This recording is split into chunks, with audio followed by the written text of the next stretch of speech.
economic activities. And we should look at different ways to harness this data for developmental goals. In India, we have been particularly fortunate because we have a large number of population scale systems that are generating a wealth of data. For example, the GST system, which is fully digitized using the GSTN, generates vast amount of real-time data which tells us on a weekly basis the changes happening in the economy. The data of the National Payment Corporation of India, which is looking at payments, has very strong indicators of the data for judging, again, the consumption in the economy, the growth in migration, and therefore the rise in the remittances going home from urban India to rural India and so forth. In education, the Diksha platform of the government will ultimately enable us to understand what are the learning challenges in India, what are the common misconceptions, and how they can be addressed. And the work done by the government in health through CoWIN and the health stack being built by the National Health Authority will also give us a wealth of information on health patterns and so on.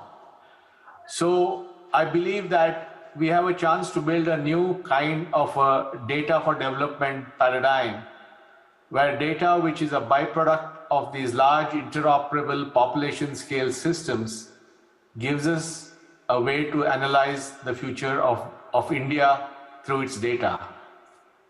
And finally, the most important data for development is our own data. Is there a way that individuals and small businesses can use that data for their own development? And that's where the unique Indian architecture of data empowerment, which through a system of account aggregators allows individuals and small businesses to use their own data to get access to various services, is truly transformational.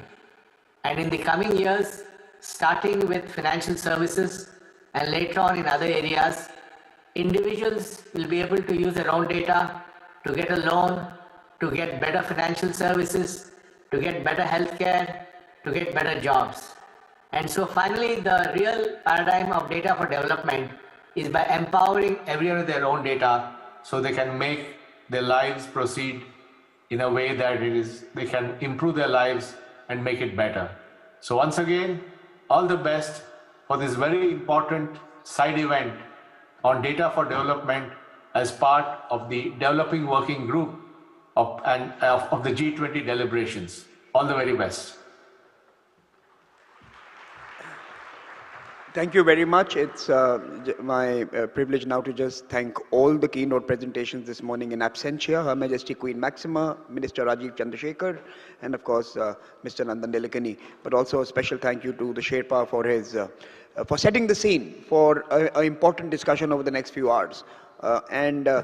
Before we move to the first of those discussions, can I invite the speakers for this particular segment onto the stage, onto the top of the stage for a group photograph. Mr. Amitabh Kant, Mr. Nagaraj Naidu, Madam Enam Gambhir, Ambassador Gill, Sakar bin Ghalib, Abhishek Singh, Shamika Ravi. Can I request you all to come up? Abdul Rahman, Anita, Anir, Astha, Mr. Fredrickson and Santosh. Can you join me on the top of the stage, please, just for a photograph?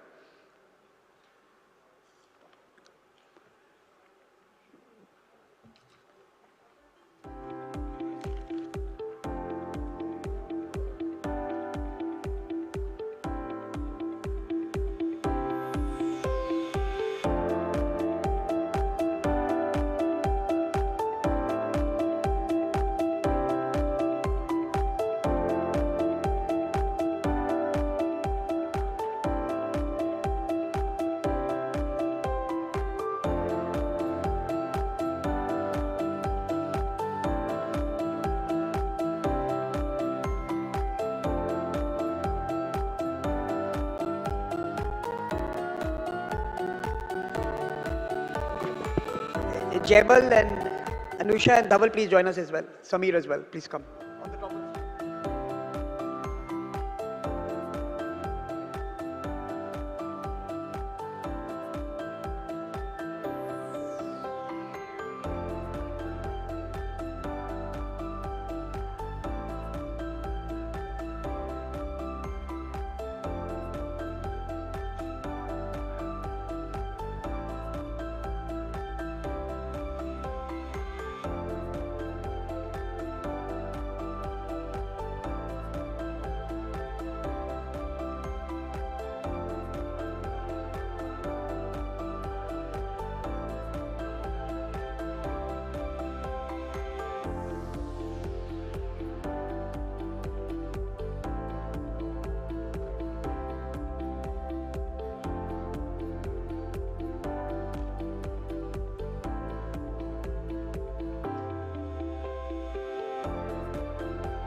Thank you very much. Can I request you all to take your seats, and can I now quickly move to the business end of the program? I'm delighted to welcome on stage the first session speakers, session titled Rejuvenating Legacy Systems from Data to Public Value Intelligence.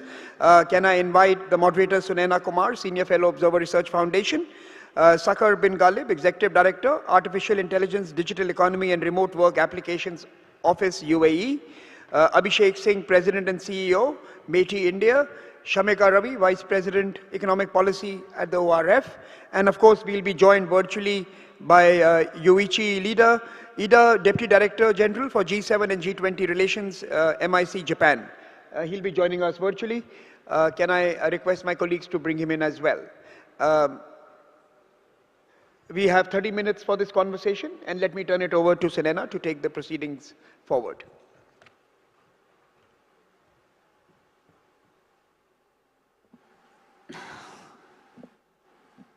Is this? Yes. Good morning, and thank you very much, Dr. Saran. We have some very crucial questions to cover in this session of 30 minutes. We will explore how to unlock the potential of data for achieving the SDGs, the role of emerging technologies in governance, and of course the role that the G20 can play to harness data for the public good and for advancing data-driven innovation in development. The flow of the session will be that we will have an opening round of interventions from every speaker. After that, we will open the floor to take questions from the audience. So let's dive right in. I'm going to actually invite Mr. Ida to speak first. Thank you very much for joining us. I know you're on your way to Helsinki and at the airport. My question to you is, what are the policy frameworks that we need to support the sharing of development data between nations to create data sets that are standardized and interoperable? And also your recommendations on governance structures that the G20 could consider setting up to advance this cause. We cannot hear you, sir. Please give us a minute while we sort the tech part.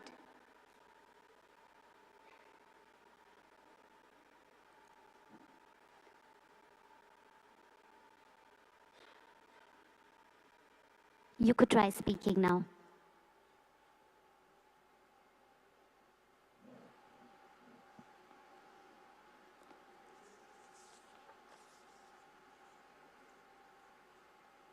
Okay, as we do this, we can actually move on to our next speaker, Mr. bin Ghalib.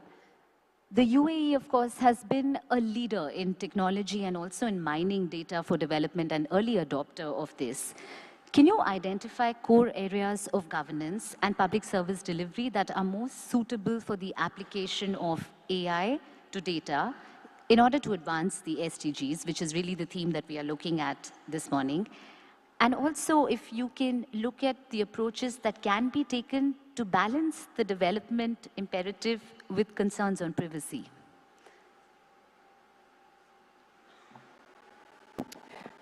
Good morning. Yes, thank you very much for having me be part of this great event. I'll try my best to answer that very detailed question as quick as I can, and summarize as much as I can. But I would like to say, though, that the UAE has always been thinking about ways to reinvent and to reimagine public service delivery. I would say a very big pivotal point for us has been probably in the late 1990s, where the UAE announced the creation of the... Sorry, I'll take a minute. I think you might have to speak closer to the mic. Sure. Where the UAE announced at that time the creation of the first e-government in the region. The idea at that time was that although we had maybe public service records digitized, we were looking at ways in which how can we start offering public services, leveraging the power of internet, which was at that time just gaining speed. And this was, if some of you may remember, when the internet was still connected using dial-up. But because of the foresightedness and thinking and the power of what the internet can provide and the ability of providing services, this was something that was launched in the late 1990s. This then migrated towards providing our government services on mobile phones with the advent of smartphones and the proliferation of 5G and 4G technologies, to then in 2017, when the UAE announced our first artificial intelligence strategy that really aims for us to be a leading nation within AI, and is composed of 8 primary objectives, and one of those objectives was adopting AI in government. And what we looked at that time at the AI office was identifying many of the use cases that could be leveraged using AI and big data technologies at that time. And I'm glad to say that the approach we took was, rather than us having to dictate to the government entities, the approach we took was to basically reskill a lot of the government entities from, say, the minister, N-1, N-2, N-3, to address a lot of some of the concerns that a lot of people had at that time. Will AI, or by that entity adopting AI, would that mean that I am going to be losing my job? Is AI going to be taking over some of the aspects? And that's so the good news was that that whole reskilling program or upskilling program took place. And it was that graduates of that program that really drove through a lot of the use cases we are now seeing, most notably as well within the SDG. I'll talk really quickly about two use cases. The first was brought to us by a graduate of the program, and because the UAE is based in a desert environment, we had a law that basically outlaws the cutting down of trees to protect the environment and make sure that we are able to maintain the trees and monitor their health. And leveraging satellite technology, we were able to count all the number of trees, being able to identify the species, being able to determine the health, and really determine quite a bit. Now, this was a simple use case. Now, a bit more complex use case was where we had graduates from the program who came out from the Minister of Health and Ministry of Health and various other health departments, trying to leverage the amazing data set that the UAE has. We have over 200 nationalities that are living and residing in the UAE, and most of them go through an inspection program where they do chest x-rays and so on. These chest x-rays proved to be a treasure trove of data that allowed us to be able to train, the possibility to train AI algorithms for detecting various other chest diseases, be it cancer or be it tuberculosis and of such. This raised concerns regarding AI ethics, raised concerns about data privacy, and determining of how can these data be anonymized, how can it be shared with various research institutions within the country to be able to data for measuring and, of course, accelerating progress towards the SDGs. And the second part of my question is something that you are quite invested in, which is how can development data be mobilized to promote women's inclusion and leadership? Thank you, Sunana. I will try and keep my focus on gender issues because that is the ask for this morning. I want to start with a personal story just to reinforce the fact that the power that data holds in modern society is a very personal story.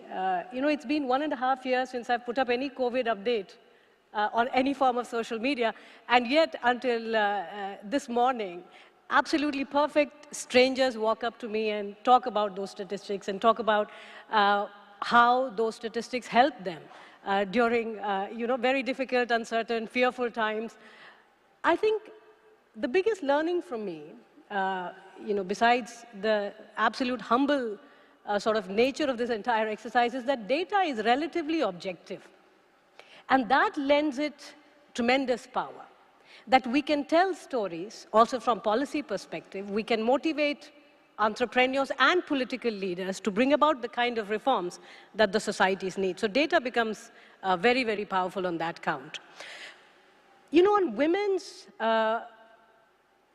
development, particularly in a democracy like India, I will start with two stories. One is from the political side of things.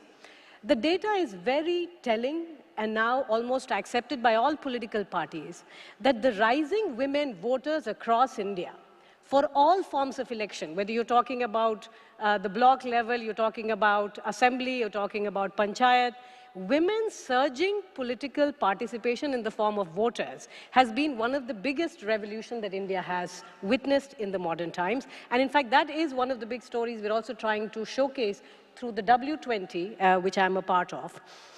Now, if you just look at, globally, we just look at the parliament and we say, oh, we have 15% women MPs or 16%, and that seems like a dismal story if you compare it with the global democracies. But our democracy truly is a bottom-up. If you look at the grassroots, 50% of panchayat sarpanches are women. If you begin to rise above, then you realize that though women are not, you're not seeing enough number of women in leadership position, the number of contestants, and this is the power of data, India has witnessed a 16-fold increase in women contesting elections. That is a remarkable achievement. So what you're seeing is a gradual build-up of a pipeline of women leaders across India. And that pipeline is very much likely to have very serious impacts. The story is similar to a corporate finance story when you have board membership of women, and the growing pipeline becomes very important from a governance perspective. Is this, how important is it, and is it really significant if you consider how democracy functions? Yes. We have all realized that elections have increasingly moved away from the rhetoric of caste and the kind of community-led, the kind of typical rhetoric you saw in the first 50, 60 years. Today, a lot of elections are contested on the back of making amenities available, making infrastructure accessible and affordable, making healthcare, education, etc. A large part of that has to do with the surging women voters. So what you have to realize is that grounded leaders, political entrepreneurs are also responding to this surge in women voters. This is how democracy functions, and I think in the G20, this is a very important story of democracy. And why am I talking about democracy being an economist? Because globally, since 2006, we are noticing a recession in democracy. This you are seeing across country after country. There is a lot of literature getting built up that democracy is in recession globally. But clearly the Indian data from a gender perspective, if anything, stands out as a very, very strong symbol of why Indian democracy is only strengthening and deepening in the right ways. If you consider a lot of the development initiatives in the last few years, it is networked economy, but not network economy the way we typically think of it in terms of internet, etc. Piped water, LPG connection, these are all networks. And from a longer-term perspective, these have tremendous impact on long-term growth and productivity of human capital. So that's another very important part of the story. The third is from an economic perspective, which is a concern, which is that India's women's labor force participation has declined, and we are yet to see the kind of surge which ideally a growing young economy ought to have. But you know, the more we look at the data, the more we study, we realize that there is something very peculiar happening in terms of the care economy.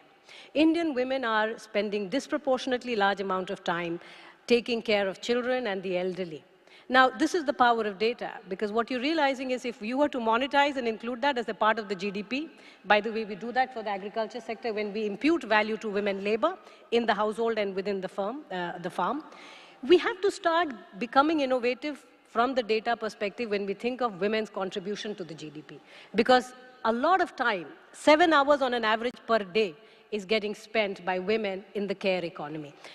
From the advanced market perspective, I suppose you all appreciate the fact that the care economy or health sector is one of the largest, fastest growing part of the OECD economies. And these are sectors which have almost never seen decline in costs. So these countries are also looking for opportunities and ways of lowering cost. And this is again where the power of data comes in, AI solution. You have a lot of algorithm being developed for providing better care, better health, counseling, etc., better mental health. Very large part of the problem as well. So you're seeing the data is getting mobilized globally, data is getting mobilized within India as well.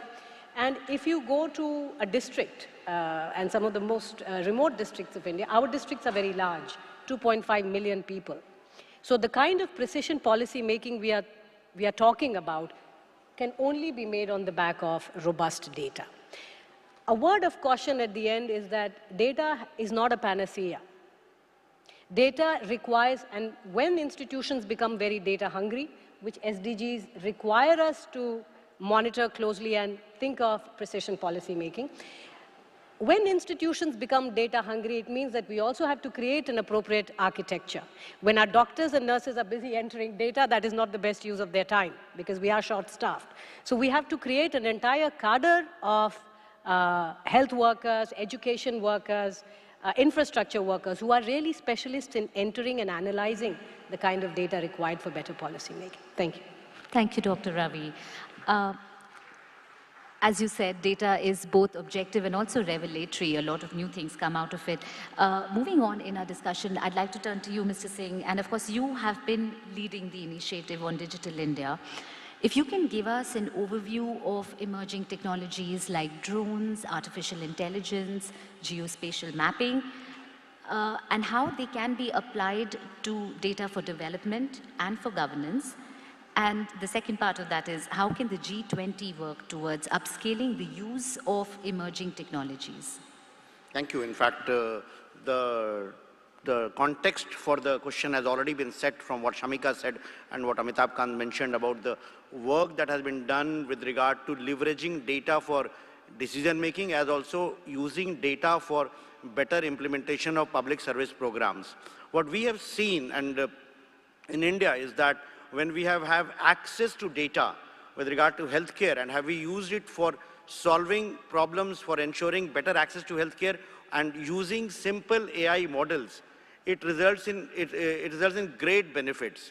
I'll just give you an example. Like Meghalaya is a state in the northeast of India, and there an initiative was taken with ASHA workers, which are the health workers, who monitor the health parameters of pregnant women. And this district was taking an initiative with regard to reducing IMR and infant mortality rate and maternal mortality rate. So what they just started doing was a simple mobile application was built, and the basic parameters of the pregnant women were uploaded on a server. Then this data was going to experts in St. John's in Bangalore, and they kind of looked into various parameters and came up with a conclusion that which might be the women who might have difficult pregnancies. And based on that, the district administration placed the limited number of ambulances they had at the locations of these women, the villages of these women, and ensured that when they needed help, they could be taken to a nearest health facility and ensured that, that they had safe baby deliveries.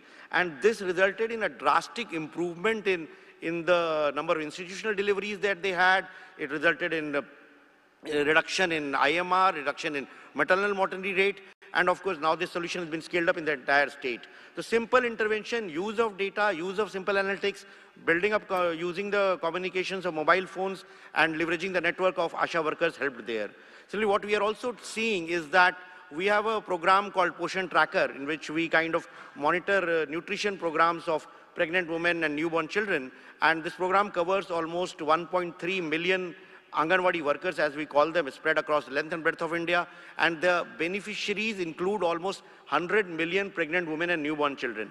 So the data with regard to these newborn children, pregnant women, is again captured on a mobile app, fed almost on a daily basis on the system, and then it's analyzed the back end, and based on the height and weight and other parameters, the system is able to capture which are the malnourished children, which are the SAM children, MAM children, and recommend interventions directly to the Anganwadi worker on her mobile phone in the language of her choice, so that she can take immediate necessary action to intervene. So these are simple applications which are transforming the way we are implementing healthcare nutrition. In the field of agriculture, we have seen AI-based models helping farmers decide what crop to grow. And they are very simple, based on the soil health data, based on the weather data, based on the crop history data, an analysis is done, and the best recommended crop is suggested to the farmer. Then there was another solution that has been developed, which kind of advises the farmer with regard to the number of hours he should run the submersible pump. Because very often we know that crops get damaged because of overuse, over-irrigation or under-irrigation. And very often, depending on erratic power supplies, farmers have to go in the middle of the night to switch on the pumps. So this solution was developed which helped give a prompt to the farmer with regard to how much water he should use at what hour. And then another startup came and built up an IoT interface there, which allowed an automatic switching on of the motor as it was required. And then the application of drones, as you mentioned, and geospatial data is helping us transform the way we do medical deliveries. During the COVID-19, we found that it was very difficult to even send vaccines at many remote locations. But based on the GIS data that we had and based on the drone mapping that was done, we were able to send vaccines and to medicines to even the remotest of the corners. And on geospatial, we are also doing a project where a lot of insights have come in, the Gati Shakti project, as we call it. It's transforming the way the logistics sector is built in India. It's got more than 1,600 layers of data with regard to roads, data with regard to highways, data with regard to ports, data with regard to electricity facilities, schools, hospitals, markets, everything. So that helps any entrepreneur, any industrialist who is planning to set up a manufacturing unit or is planning to set up a business with regard to planning his operations, optimizing his costs, taking maximum benefits. So these are certain applications wherein all that data which is coming in from various projects that have been implemented over a period of years helps us in taking better decisions, ensuring that we are able to reach out to more and more people. And the second part of the question, like what can G20 do, is that G20 is a brilliant platform which brings together the best of the world. Like such examples, such projects have been implemented everywhere. We have learned a lot from what Estonia has done in the digital space, the Axe Roads project, or what even in Ukraine is doing, or what Bangladesh is doing, or what the Western countries have done with regard to empowering people using data for better decision making and ensuring that AI and the developments which are happening in emerging technologies are not only limited to a rich few. It's not only limited to developing driverless cars or having entertainment-based models and gaming-based models, but it also is used for solving societal problems at population scale.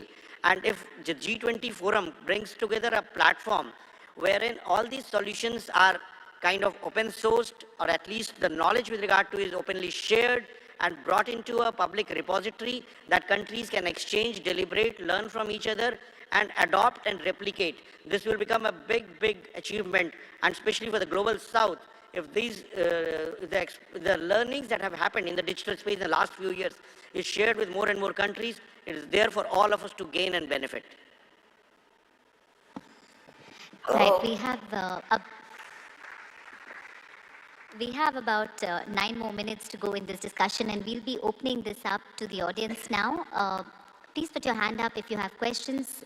We will come to you with the mic, and we will please briefly introduce yourself and keep your questions concise and related to what we have discussed this morning.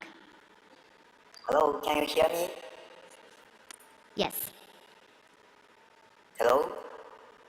Please go ahead and ask your question. Oh, yes, Mr. Ida. Yes, your audio is finally back. Yeah, can you hear me? We can. And did you hear my question? Or would you like yes, to? I heard your question, and just briefly, because I have to catch my flight in 10 minutes, but let me just briefly introduce the Japan's efforts and contributions over the last few years.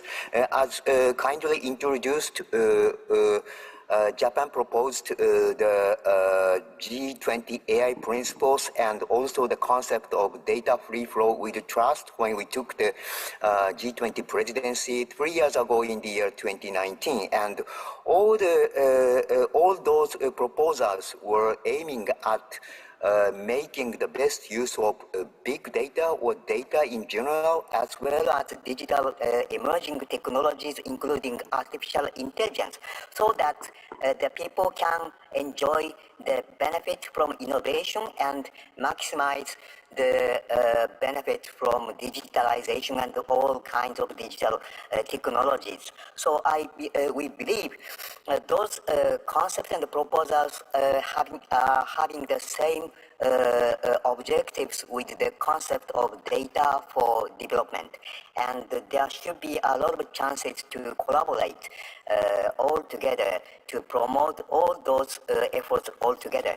And regarding the questions from the moderator, I believe G20 can start exchanging information on national policies and development in this regard by each country, because Japan is still making our efforts domestically to establish the data standards and also the fundamental infrastructure and databases in individual sectors, and also the good data foundation for exchange across sectors. So I think individual countries are promoting the similar efforts domestically, and we can learn from each other. And I think India is a kind of leader in this regard, so we have a lot to learn from India's development. And I can recommend G20 and the India presidency may establish a kind of a platform or a continued initiative to work together among all 20 countries toward establishing common database and the common data governance across G20 countries. So thank you very much for this opportunity, and I look very much forward to continuing our efforts, especially in the collaboration between G20 and the India presidency and the G7 efforts and the Japanese presidency next year. And even in the AI field, there is an initiative called Global Partnership on AI, which had a summit last month in Tokyo, and Japan is taking a lead chair for the next 1 year, and India was elected as next chair after Japan. So we also believe we can collaborate very closely between two countries, and we can create synergy between different global work streams in data and AI altogether. So looking forward very much to the further collaboration. Thank you very much for these efforts. Thank you, Mr. Ida. And we will be taking questions from the audience now. I think we have time for about 2 questions. Hello? Hello? Let's take both together. Yes. Hello? I see a lady there in white. Yes. Oh, yes. Please go ahead. And can I speak? Yes. First, thanks for inviting me to the seminar. I'm Captain Richard Siquera, Director of Marian Maritime Private Limited. I was the first business associate of Sifi.com, India's first NASDAQ registered company and also broadband company. And a thesis which I wrote, what oil is to the Saudi Arabs who earn $100 billion, information technology can be for India, provided we have the assured bandwidth at a reasonable cost. This can be done in 10 years. I had a big part in playing in the broadband revolution in India. We need I'm giving you the question. It's just the introduction, please. This is for Abhishek Singh. The Aadhaar card and all its beauty. Could you just tell me how much more information, knowledge can be put there so that the poorest of the poor in India could benefit from their data as it is going? Okay, we'll take another question.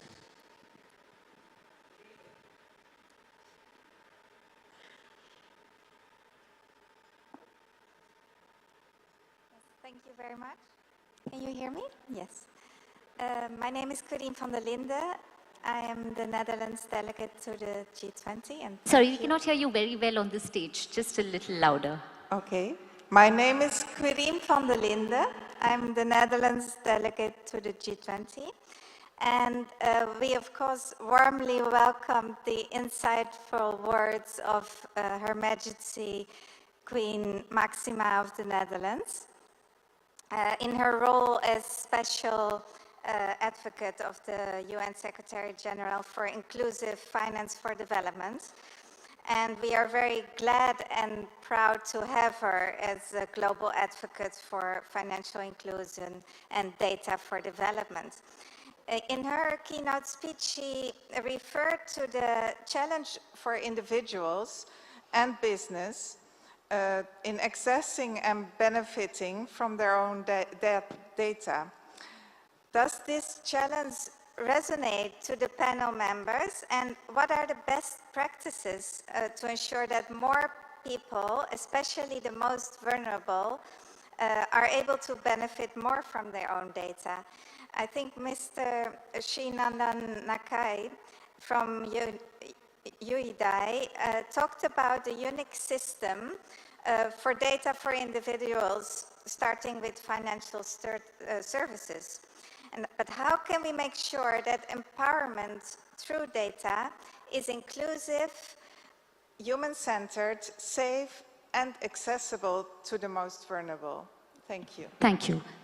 Mr. Singh, you can go first, and after that, perhaps Shamika and Mr. Bingalip can address this common question on inclusive data. So quickly, given we have a short of time, so the question with regard to Aadhaar and how it can benefit the poorest of the poor, yes, Aadhaar has been used, in fact, for empowering the poor, for ensuring that we have a consent-based system wherein citizens who give their consent for using Aadhaar for accessing various public services, welfare measures, are able to access them.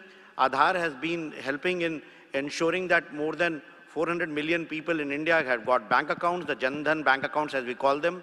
It has facilitated direct benefit transfers, and now with more and more databases being seeded, the next step that is going is that if a citizen gives his consent, and if he is declared as a beneficiary under one scheme, for example, if somebody is a beneficiary under Mahatma Gandhi National Rural Employment Guarantee Scheme, and the eligibility conditions of the employment guarantee program are similar to the eligibility conditions of, say, the Ayushman Bharat health insurance scheme, then the citizen need not apply for these schemes separately. If he has been declared eligible for one system and based on his consent, if he is able to get benefits of the other, he will get that. If he is eligible for a scholarship based on the community that he belongs to, the scholarship will flow directly to his bank account. So this is going to facilitate proactive delivery of services, reducing the hardship for citizens in accessing multiple government authorities at multiple times. And similarly, the other part of the question is like, once digital data is there, and once digital data helps in accessing financial services, and when we say financial services, it's not only banking services to begin with or transactional services, it's also credit services and ensuring that people are able to access low-cost loans, access livelihoods, and ensure that this becomes a means for them to move up the economic ladder. So that results in empowerment. And there have been several examples, whether it's the Mudra scheme in India or the subsidy schemes that have been implemented or the cash transfer schemes that have been implemented, that has shown how data and how identity, once that problem is solved, can really help in financial inclusion and ensuring that benefits of more and more public schemes reach to all those who are deserving for them. I'm afraid we're out of time. If we can get in a very quick word from Dr. Ravi. Well, Mr. Singh has to implement it, so he gave you the supply side story. Let me tell you from a larger welfare perspective. Within 3 weeks of a national lockdown, households could be targeted and direct benefit transfer, meaning cash was put in their hands, within 3 weeks of a national lockdown getting enacted in India. You have to appreciate the magnitude and the complexity of this task. And these are not cash transfers in Delhi. They're as remote in different districts of Bihar.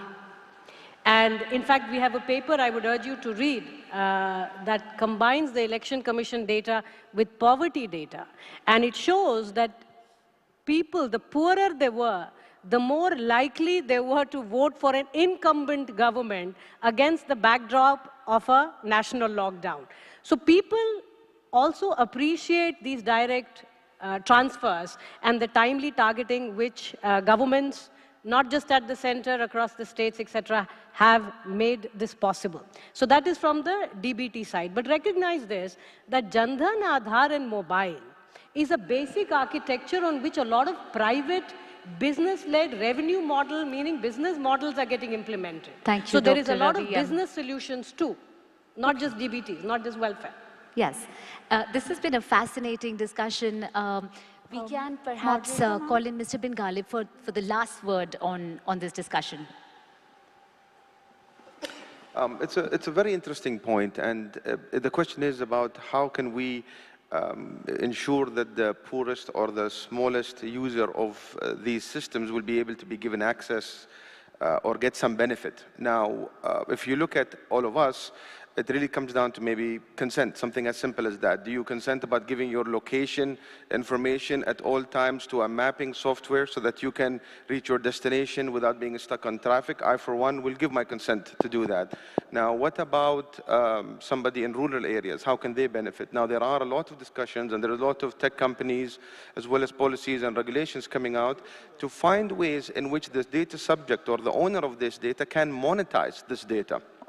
Many other technologies exist that allow us to be able to leverage this.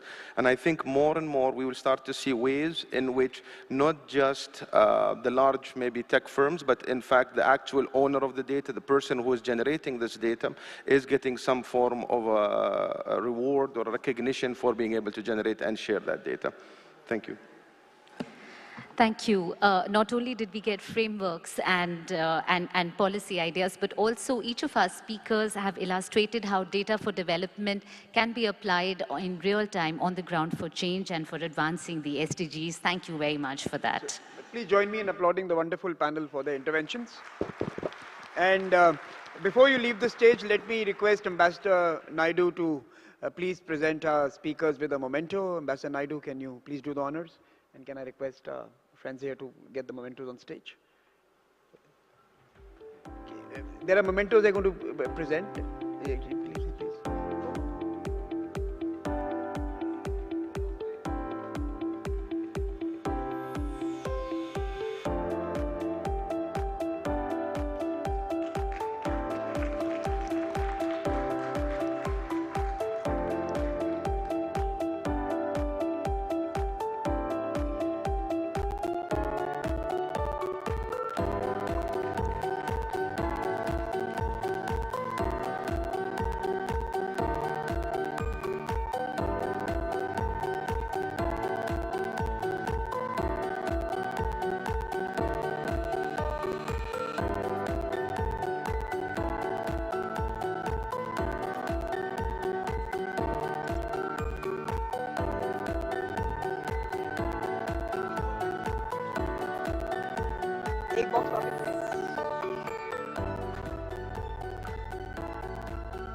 Very quickly, we will move to the next session, the second plenary panel, Models for the Future, Leveraging IoT, Big Data and AI for SDGs. And to discuss this and curate this conversation, we have Asta Kapoor as the moderator. May I request her to come on stage? Mr. Anil Chaudhary, Policy Advisor, Government of Bangladesh, to please join us as well. Anita Gurumurthy, Founding Member and Executive Director, IT for Change. Abdul Rahman Habib, from VP for Talent Development, National Center for Artificial Intelligence, Saudi Arabia. Please join us on stage. And of course, Anthony Ria, Director for Infrastructure at the World Meteorological Organization, will be joining us virtually. Asta, you have 30 minutes for this conversation, and I can turn it over to you. Thank you so much. And thank you so much for having me. I'm Asta Kapoor. I'm the co-founder of Apti Institute, and this conversation is particularly interesting to us because some of the questions that have been brought up in the previous conversation about how do we make data work for people, how do we do that in a responsible, collaborative, and equitable way, is some of what we're also going to be discussing in this conversation. So, you know, as we've learned that data is central when it comes to transparency, to accountability, as well as innovation. And innovation is what we will be talking about a little bit in this conversation. I'll start off with Mr. Habib in the corner there to talk a little bit, because, you know, we've talked so much about what data can do, but as we know that there's no tech magic. There are human beings behind all of this. And we need to think more critically about the capacity that's required. How do we gear that up? And how do we really think about the talent that makes all of this machinery tick? And I would love to understand that more from your perspective. Thank you very much for having me today.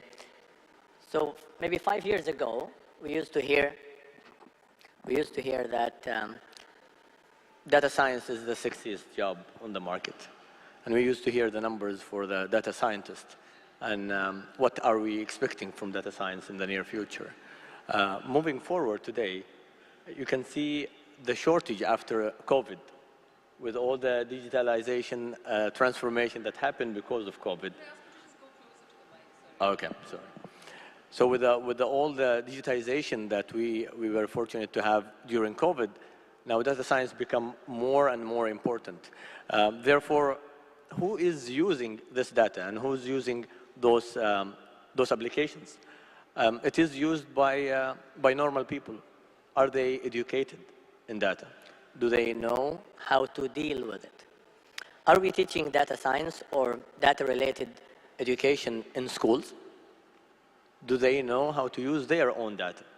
If I ask you to download the data from your mobile today and do some analytics on it, can you do that?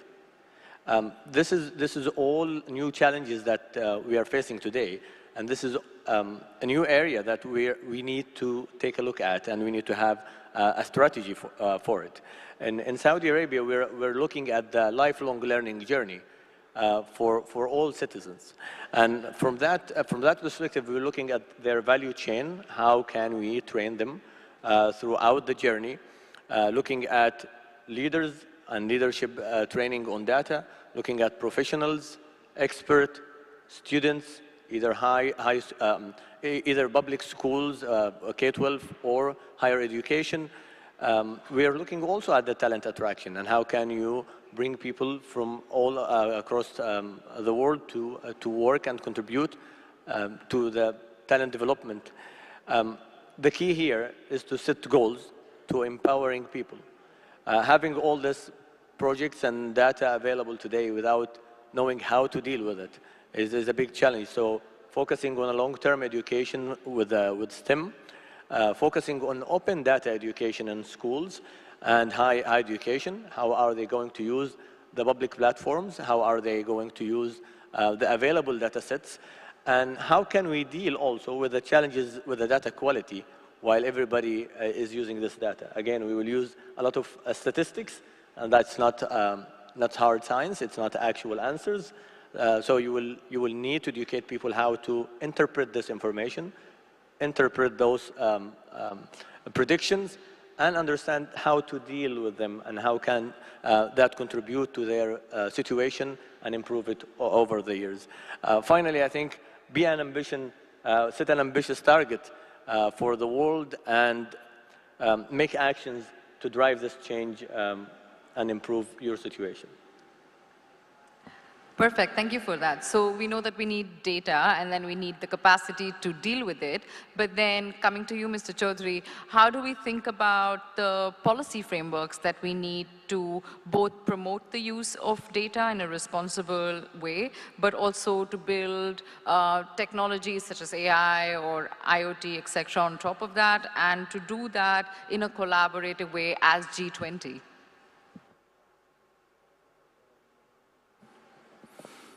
Thank you very much.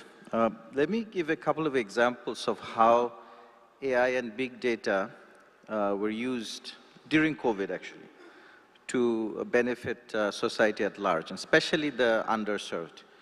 An example from Bangladesh, we have a national helpline called 333, which we launched in 2018 to support citizens across the board on specific important information from the government. So how to get a passport, how to get a national ID, how to apply for loans, that kind of thing. During COVID, it was repurposed to become the national helpline to support telemedicine calls. We got 7 million calls, which were actually routed through AI to the right doctor at the right time. And we had thousands of doctors on call during the day to actually take calls and support citizens who could not go to facilities because all health facilities were closed. The same system was also used to do what we call syndromic surveillance, because we had in a country of 165 million people, only one RT-PCR lab in the first 3 months. So what we did was we asked people to call in to this number and report their symptoms. And we used artificial intelligence to analyze this data to identify where the disease was moving the fastest, and then take interventions like lockdowns and sending emergency medical help and all of that. We also use the same system to ask people to call in for emergency food support. So 10 million calls actually came in to ask support for food. So these are the kinds of things that we actually saw in Bangladesh.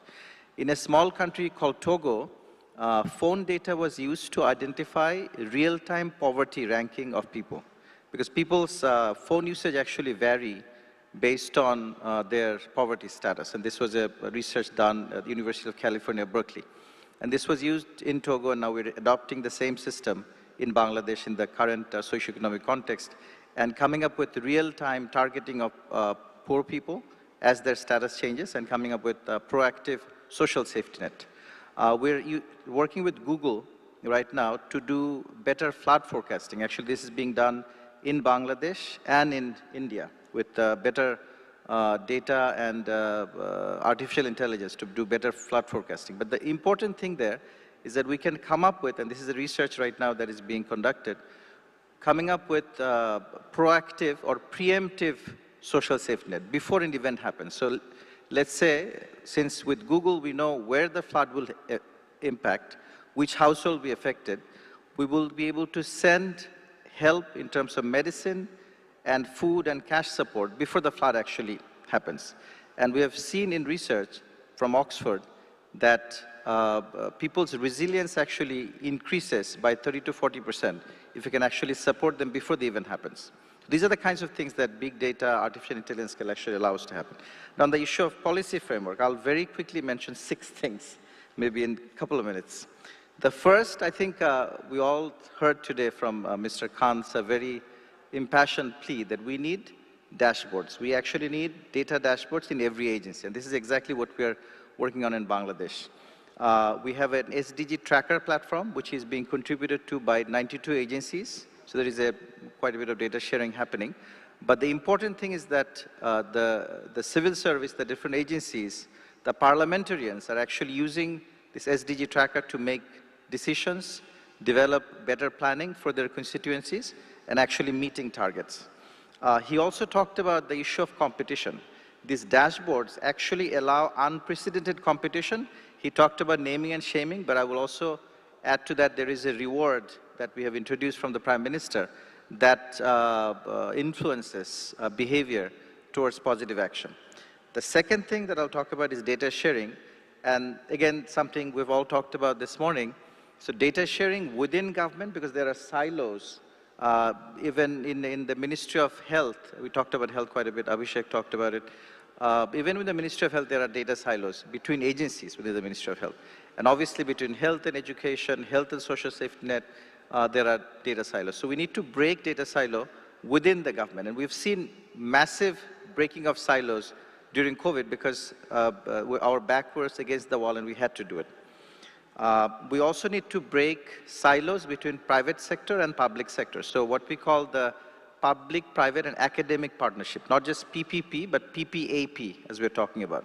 So public, private, and academic partnership to come up with new ways of doing data sharing. And the last but not least in terms of data sharing is across borders. We've seen massive data sharing during COVID because we needed to do that as travel was opened. But for trade, for crime, there are many types of data sharing that needs to happen across borders, and we need to develop data sharing protocols. What I've seen recently in Korea is that they've actually enacted data sharing laws towards open government, and open government portals have come up. So these are examples that we can adopt. The third thing is privacy protection. So as we share data, obviously, we have to be very mindful of privacy protection. And there is a lot of privacy protection laws that are coming up across the world, but we need to make a balance between privacy and quality of service. A couple of years ago, I was in Bangalore, and we're talking about research done in the developed countries and developing countries. And the foremost concern in developed countries was protection, privacy protection, and in developing countries, it was actually not privacy protection, but quality of service.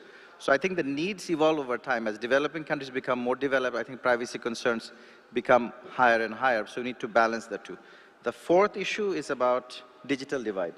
So as we are enacting laws and policies and actually putting in frameworks and infrastructure to include the excluded, often we're actually exacerbating the divide. So that's something we need to focus more and more, I think. In Bangladesh, we're actually working on a report called Equality Through E-Quality, where we're looking at the people we have left out despite honest efforts, despite massive inclusion efforts we're actually leaving out. And there is an organization in India called the Digital Empowerment Foundation actually doing remarkable work on that. The fifth one is a culture of experimentation within civil service and within society at large. And we have seen that with data, there is a lot that needs to be learned still in terms of visualization, in terms of analysis, in terms of use of the right and the ethical use of AI. So there is a lot of experimentation that needs to be encouraged through innovation funds, through different type of data leadership programs that we have seen in many countries. And the sixth one that I'll end with is global cooperation framework. And G20 is a brilliant example of where global cooperation framework can be established because it's a combination of developed countries and developing countries. I think one of the unprecedented things that we have seen in the last decade or so is how developing countries, for the first time, are setting examples for not only other developing countries through South-South cooperation, but also for developed countries from South to North cooperation. And I think that's where I look to Amandip to facilitate from his new position at the UN Secretary General's office to facilitate this kind of cooperation. And that will also require sharing and learning and also application framework, not just learning, but replicating good practices across borders. Thank you very much. Thank you for that. That was exhaustive because I think if we just run down those 6 points and do that as a collaborative effort over the course of our presidency, I think it'll be quite a noble pursuit. But I'll turn to Anita, and I know, Anita, you've been doing a lot of work on the economic value of data. How do we distribute that? So a question for you is, how do we promote some of this collaboration and a common understanding and build trust in the process of data sharing for sort of innovation? And how do we do that with the lens towards equity? Because that's something that gets lost in a lot of our conversations. Yeah, thanks so much. Obviously, we all accept and understand that the data epoch makes it necessary to create and sustain the availability of high-quality data sets for innovation. So I underscore the significance of availability and accessibility. And we do have multiple competing frameworks today. For instance, the EU's data strategy focuses on creating common data spaces in various sectors. One is health, another is agriculture, finance, mobility, and so on. India, too, is attempting to create such common data spaces through data exchanges under the national open digital ecosystems domains. Meanwhile, we've also seen the UN Secretary General's call for a global digital compact and the emphasis on the governance of the digital commons. So what kind of data are we talking about here? And this, I think, really frames our debate in some sense, which is that today 80% of the processing and analysis of data takes place in data centers that are centralized. It is anticipated that as we move along, the 20% that concerns smart connected objects such as cars, home appliances, manufacturing robots, and computing facilities closer to the user, what we call as edge computing, this is going to be very, very significant. The imperative for us in developing countries particularly is how do we democratize data value, and this has to be very integral to emergent policy thinking. This idea of democratizing data value frames, I think, and centers the economic governance of data from an equity standpoint. So what we are talking about is making a baseline for increased data availability the norm, and this actually entails two preconditions. The first is a people-centered and collectivist societal vision of data and AI innovation. And secondly, and very, very importantly, the techno-institutional capability for generating and sustaining public intelligence and innovation. From a G20 perspective, I want to make a few quick points on how we can engineer the deployment of data and AI from an equity standpoint. What would be the techno-institutional building blocks towards this?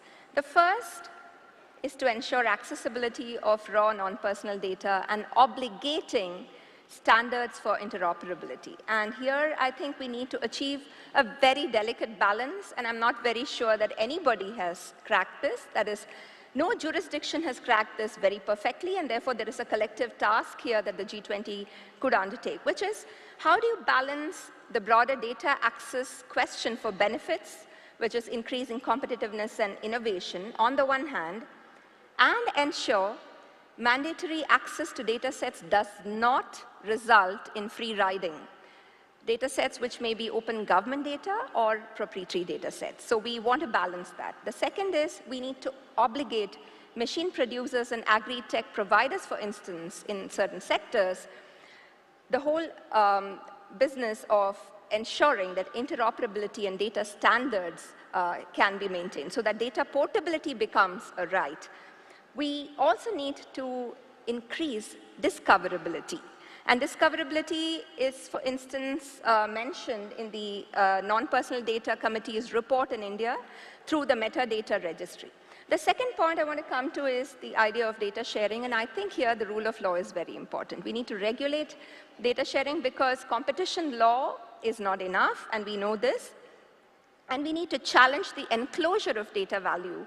And rules are needed for different sectors through which we need to define, for instance, what legitimate public interest may be for data accessibility. The EU's Common Health Data Space does this, and it has a beautiful idea of reciprocity, so that you're not just taking away from the data pool, but you're also giving back to the data pool. And I want to make a very crucial point here on intellectual property. I think the entire domain and the current regime of intellectual property is a vital policy area where we need to maximize public value while optimizing entrepreneurial creativity. How do we do this? I think OpenAI is rather fashionable, but it does not necessarily help the smaller players. That's what we've seen in the digital domain, because open tech projects could, while they could create potentially the opportunities for small players, we should not make the mistake of equating or conflating free of charge with unconditional access. So we have to make sure that the power of patents do not accrue to the economy of concentration, but the whole idea of rewarding innovation is for an economy of egalitarian flourishing, where we recognize collective enterprise. So finally, I want to make the point that, and this was made also by Shamika in the previous input, which is we do need adequate safeguards. We need rule of law. We need to ensure that there is elimination of harm in inferred data generated by mixing non-personal and personal data sets. And in the health domain, for instance, we see this in many ways, equity, non-discrimination. Also, determining what data will not be out there for profiling and advertising. Anita, that's very I'll have important. to interrupt your flow. Okay. So to just close, I want to just make a point about data flows and trust. While it is important, I want to say that free data flows also require us to underscore autonomy, because trust is, I think, a consequence of autonomy and the freedom to pursue diverse pathways, for which I think the G20 should explore public finance opportunities to create digital infrastructures. Thank you. Perfect. I think we're joined by Mr. Anthony Ria as well. Can you hear us all right, I hope? Yes. Perfect. So a quick question for you, which is, I know that you've been doing a lot of work on using geospatial data, both cyber and physical systems to collect and use data, and we'd love to learn a little bit more about how this is done, what are the lessons, and also if there are examples of collaboration between countries or stakeholders that you could tell us a little bit about. Well, thanks very much, and good morning, distinguished colleagues, and thanks very much for the opportunity to speak to you today from a very cold and early Geneva. I wanted to talk a little bit about WMO as a triumph of internationalism and a great example of how open data platform can be used for the public good. And in fact, as we heard earlier, this is a public good that benefits everyone. It's a non-excludable public good, and it includes everyone, including, as we heard in the previous discussion, the poorest of the poor. So WMO, it's a specialised agency of the United Nations. It's one of the oldest in the UN system, and it dates back, actually, we date back nearly 150 years to the International Meteorological Organisation. And what WMO does is it enables this global data infrastructure, and the forecasts on your mobile phone, forecasts of disasters such as tropical cyclones, information on the changing climate is all built on the same global infrastructure, and it's largely invisible from view, and we all kind of take it for granted that we can forecast the weather in a week's time, but actually it's not a simple exercise. It's built on a huge amount of global infrastructure, including surface weather stations, weather balloons, aircraft, ships, drifting buoys on the oceans, and many Earth observation satellites. In fact, more than 50 different instruments on satellites operated by the US, Europe, China, Japan, Korea, and indeed India. And this is very big data, many petabytes of data exchanged in real time across the globe and fed to a number of global producing centres, which are running some of the biggest supercomputers on the planet. And these are, once again, largely in G20 countries. These crunch the data in real time to produce the forecast that we need for the next 10 days and beyond. And as I said, that might be a forecast. Is it going to be wet or dry? Or is there a tropical cyclone bearing down on me in the next week?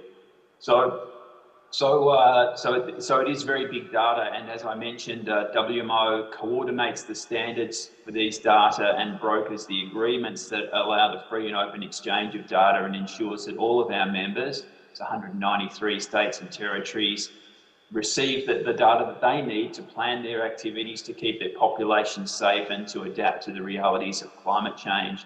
So what does it mean? It means if I'm a small state taking meteorological observations, I can access the data, so I can take from the pool, as we heard in the previous speech, and I give my data in real time. So if I'm a small member with maybe just a few stations, I do that, but I can access the whole gamut of global data that's available. So it also means that a surface observation taken in Mumbai is interoperable with one taken in Geneva. It will have the same format, same metadata, what's measured is the same, and the measurements are traceable to a global standard. And I think these international standards are absolutely critical if we're talking about data interoperability. So WMO members recommitted in 2021 to a unified data policy, and open data policy. This is binding under the convention of WMO. It spans weather, climate, water and environmental data, commits to the free and open exchange of data. And by free and open, we don't just mean within the Met services. This is everyone, whether it's the private sector, other government agencies, even the general public. And through the WMO information system that we're developing, and we're rolling out version 2 of that very soon, this data will be available to all, will be discoverable. So not just Met services, but the general public, and in a distributed model. So what's the role of G20 in this framework? Maybe just quickly, it's largely the G20 countries that are operating the Earth observation satellites. They have the capability and the resources to do that. And these are the backbone of the system, and it's largely G20 countries that are operating the global producing centres, the supercomputers that provide the data that's required for meteorological and climate services globally.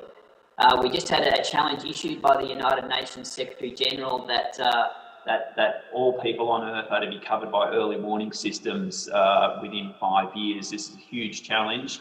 We're not starting from a blank slate, but to meet this challenge, we're going to need the engagement of many countries, of the private sector, of academia, and it's something that we're just working on now. We launched this at the COP just recently, and so this is about really leveraging this global infrastructure for the global good. And I think in the interest of time, I'll stop there, and back to you, Chair.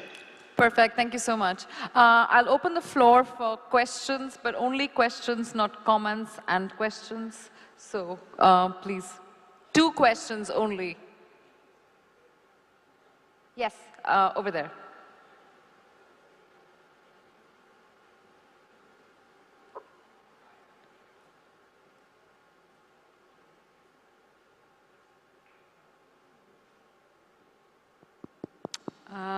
Someone who has a working mic? All right. Okay. Can you hear me? Yeah. Hi, this is Royston from Grameen. I run the microfinance arm of Grameen, which is the Nobel Peace Prize, and we have about 60 million clients. One of the critical things about trends we are seeing globally is the move towards outcome-based financing. And how do we use data to be able to track and measure outcomes so that those can be monetized, which can effectively bring down the cost of health or education or water or sanitation. So the question to the panel is, how do we use AI, big data, blockchain to be able to reduce costs to the bottom of the pyramid and measure the SDGs more effectively? Perfect. Should we collect one more?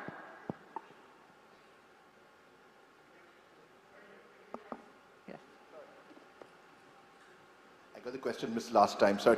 My name is Dr. Akhil Shahani. I run the Shahani Group of Institutions. When you look at data access is available and technology is there, however, very often there are a lot of biases in the interpretation of the data depending on the sort of data that you collect. So for example, with COVID, number of COVID deaths versus number of people infected by COVID, number of people infected above the age of 60. Now, each of these interpretations will give you a different policy, let's say, outcome. Now, question to you guys is, are there best practices in determining there's a neutrality of the sort of data variables that you collect? Secondly, how do you ensure that there's the right decisions made based on that interpretation of the data? Great. I'll start with you, Mr. Habib. Do you want to take the one about bias and the quality of data? Do you feel comfortable? The first question or the second? The second question. Yes, the second question. Thank you.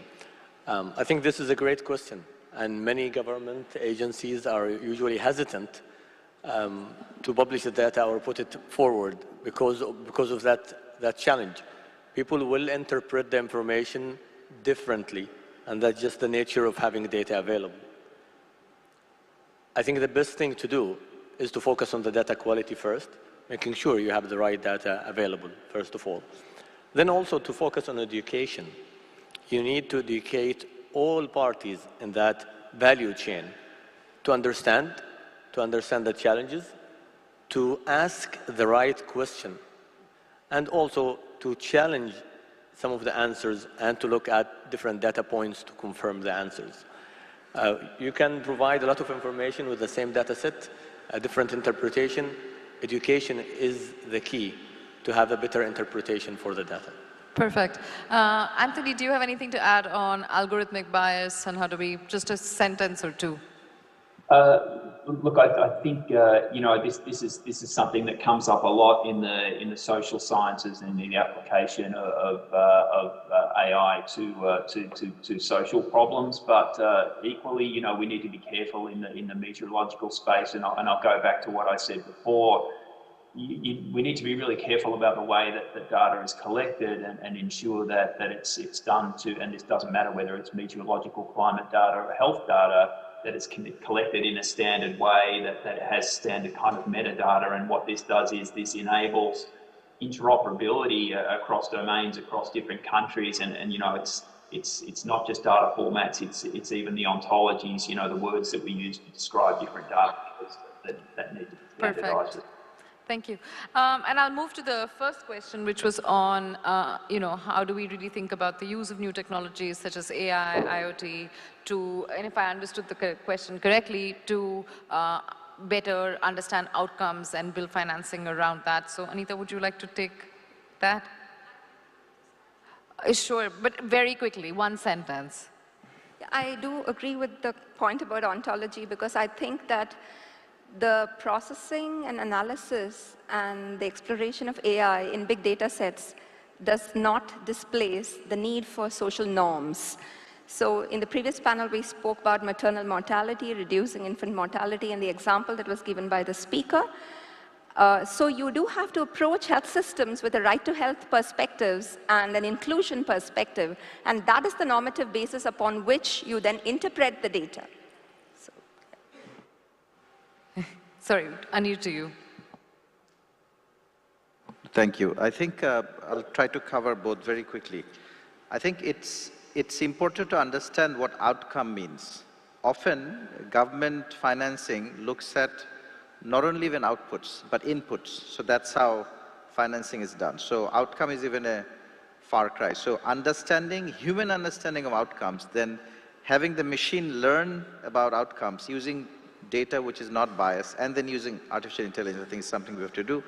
And in terms of bias that was brought up, I think two aspects of bias I'll really point out. One is the bias because we have not trained the algorithms, the AI algorithms in an unbiased way because we have bias in the inputs, but also human interpretation where bias is introduced. So there, I think what we have been doing is to go through a citizen-centric design process to understand both outcomes and eliminate bias from an underserved population standpoint, and developing that understanding and developing the right visualization, not the traditional visualization of charts and graphs, but understanding proper visualization for policymakers in the data dashboards. So that's what we've been working on. Thank you. Great. Thank you so much for a fantastic conversation. This has really been an interesting discussion. I take away from it that, people are central to the process of data, and of course, thinking through questions like interoperability, privacy, etc., are opportunities for G20 moving forward. Thank you so much.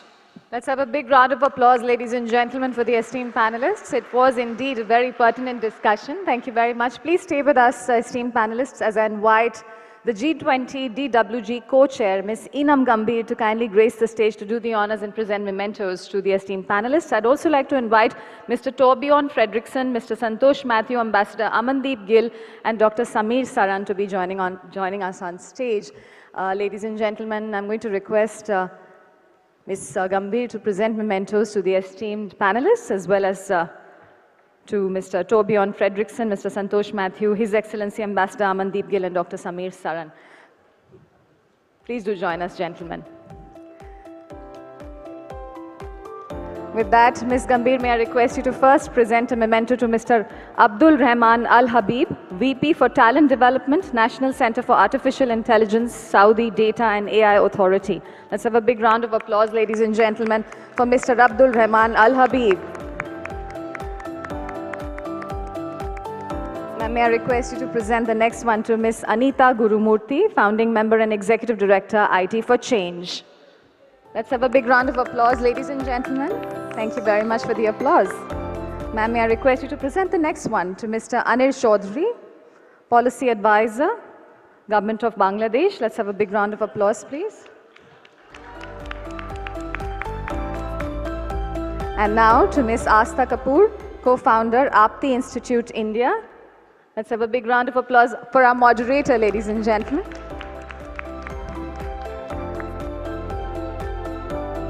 Ma'am, now to Mr. Torbjorn Fredrickson, Head, E-Commerce and Digital Economy Branch, United Nations Conference on Trade and Development.